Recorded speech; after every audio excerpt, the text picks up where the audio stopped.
சாமி கிட்ட வரதே யோகிராம் சுரத்குமார்ட்ட வந்த உடனே எப்படி தருவீங்களா தர மாட்டீங்களா, கொடுப்பீங்களா கொடுக்க மாட்டீங்களா, கொடுக்கலாம் சொல்லுங்க நான் வேற கோயிலுக்கு போறேன் அவ்வளவுதான் அப்படிங்கிற டிமாண்ட் இல்லை.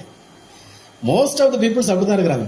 இப்ப நம்ம சொல்றோம் சத் சங்கத்துல சொல்றோம் யோகிராம் சுரத்குமார் விடாம வழிபடுங்க நல்லது நடக்கணும். அப்படியா உடனே யோகிராம் என்னைக்கு உங்க கோயில்ல இது சனிக்கிழமை வாரேன் வந்துட்டு நேரம் அவருக்கு முன்னாடி இருந்து தருவீங்களா தர மாட்டீங்களா, இல்ல எப்ப தருவீங்க, கொடுக்குறாங்க கொடுப்பேன்னு சொல்லுங்க, எல்லாம் சொல்லு வேற கோயிலுக்கு போறேன். எனக்கு கோயில் நிறைய இருக்கு. அந்த மாதிரி அந்த மாதிரி திங்கிங்ல இருந்தீங்கன்னா பொறுமை. எம்பெருமான் ராமபுரான் சாதிக்கிறதுக்கு 36 ஆண்டுகள் ஆச்சு. யோகி ராம் சுரத்குமார் தான் ஒரு தெய்வம்னு வெளியே காட்டுறதுக்கு எத்தனை ஆண்டுகள் ஆச்சு. சுவாமி விவேகானந்தர் சாதிக்கிறதுக்கு எவ்வளவு ஆண்டுகள் ஆச்சு. ரமண மகரிஷி சாதிக்கிறதுக்கு எவ்வளவு ஆண்டுகள் ஆச்சு. நாம ஒரு 8 மாசம் 10 மாசத்துக்குள்ளே இப்ப எனக்கு குழந்தை பத்துக்கணும் நிக்கவே கூடாது. பொறுமையா நிதானமா அந்த நாம